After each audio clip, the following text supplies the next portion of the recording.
Dear conveners of the meeting on solarigraphy in Prague, this is the experiment I want to show to you. This is the projection of the sun at about 4 meters of distance. The image is about 75 centimeters of diameter, and this is the projection of the sunspot AR 4079 or 14,079 in the complete name, technical name. This is one of the largest sunspots, and of the 25 largest sunspots ever appeared on the sun in the last modern cycles, let's say since 1960s. And today, 6th of May, at 1744, this feature is the largest feature in the sun. So I want to show to you the difference between a projection. Here you see the dimension with respect to an image of Our Lady, Blessed Virgin Mary, and the image of the sun, and mainly on the resolution of this kind of projection, because you can see also very well the structure of the fabulae. I want to reproduce this experiment in order to understand what could have been the sensation, the resolution that Father Scheiner could obtain with his parallactic machine, so a machine that with a slow motion could fix the sun, not moving, as you can see in this case on the floor, on the projections, not floor but wall. Now I want to show to you the direct image at the telescope. So I go to see what is visible from the telescope here in the eyepiece, but before I have to put the screen in Mylar. So I put the filter. The image is extremely bright with respect to the projected one, but at the maximum enlargement I can see again the structure. So you can see that the division of the sunspot is not so well visible as it was in the projected image. So the other detail that you can see is some limb darkening of the image, but the limb darkening was even better visible in the projection.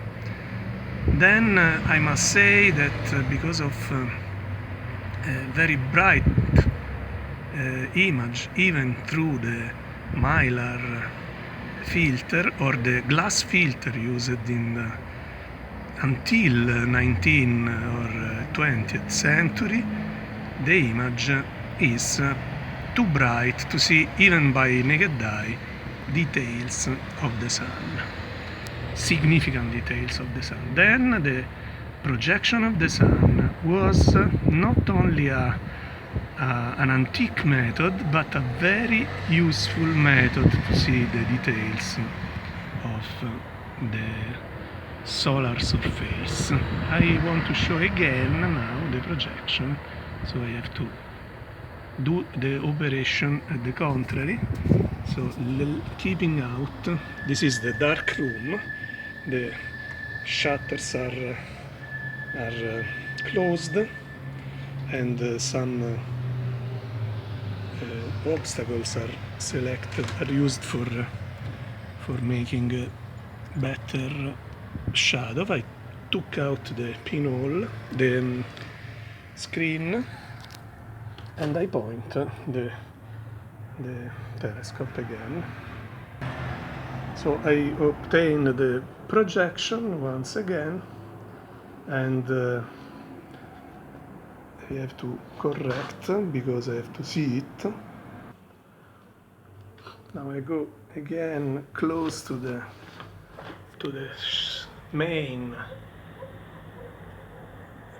sunspot, and the details are indeed much easier to be visible. Not only because the image is larger, but the image is even less bright, and the eye can catch all the details. For example, by eye, with this kind of filter, it's not visible the structure of the limb, the presence of faculae, but here it is very well visible. And the separation of the components of the sunspot is also visible. So this experience of solarography is of capital importance to understand what ancient astronomers could see in since 1600 on, with the use of telescope, or before even 1600, because there is another experiment that we can put in function, which is the pinhole experiment. And so I want to show to you also this one in this same video. Okay, now the experiment is set up. This is a card, and in this card there is a pinhole, very small, this one, obtained with a very small point. So I want to show what is the image that it produces. This is the image. So this is the pinhole image of the sun. This pinhole image is very meaningful because yes, it's disturbed by the nearby source. I want to correct this effect by narrowing the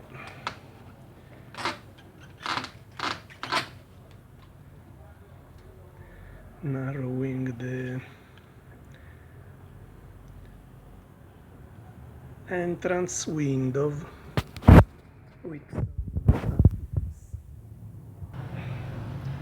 okay, now the window is narrowed and only this light comes from through the pinhole. The pinhole is still there.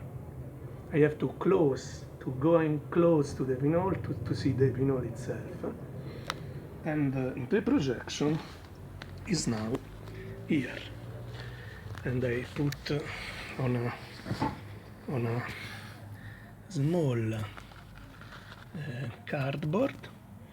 I enlarge the image because of its extreme luminosity, and the sunspot is very well visible, the great sunspot. The other one, no.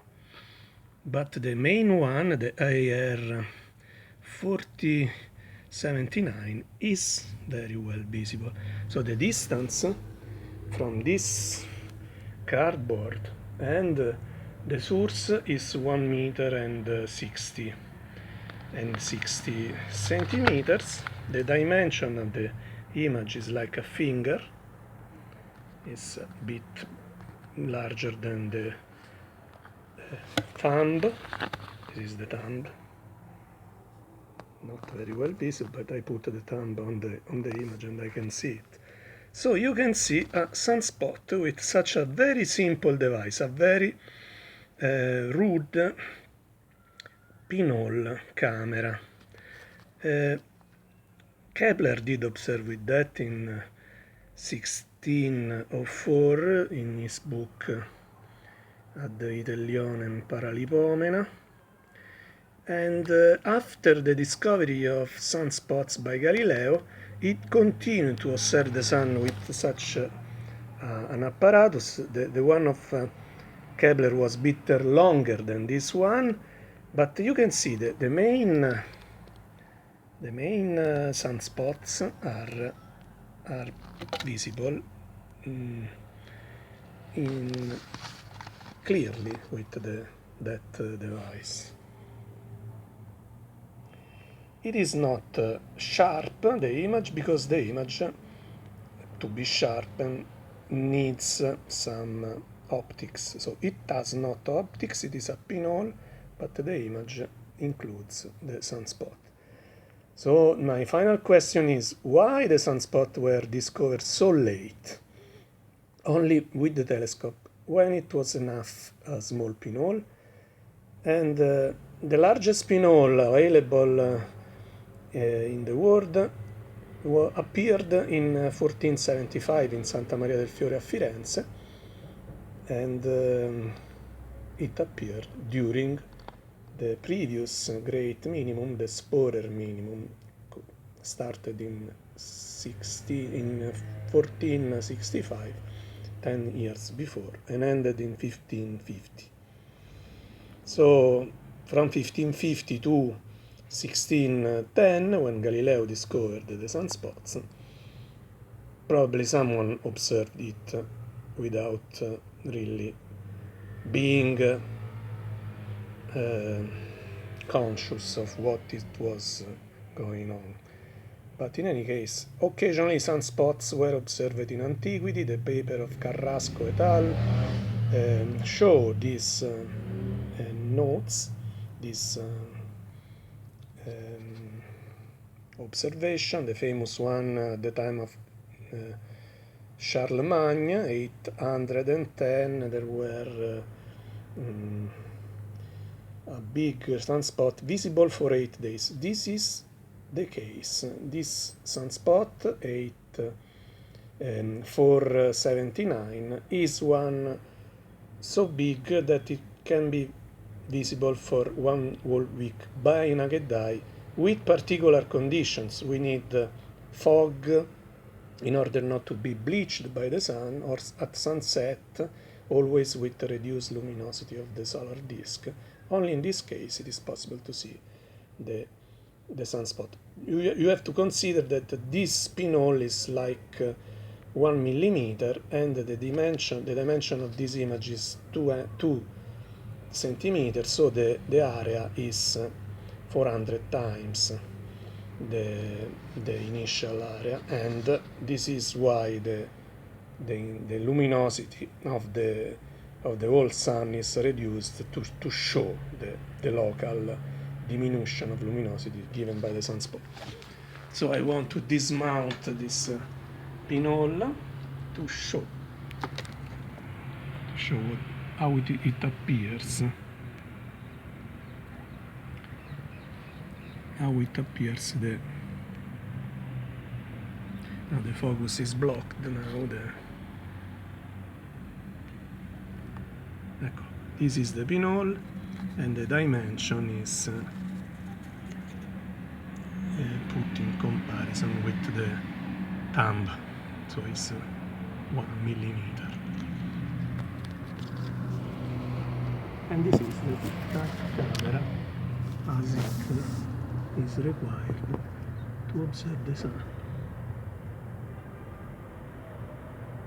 Thanks for your kind attention.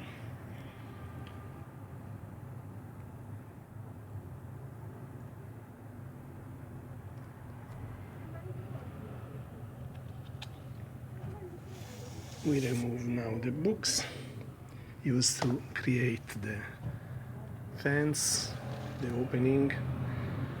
We remove the pillows used for creating this main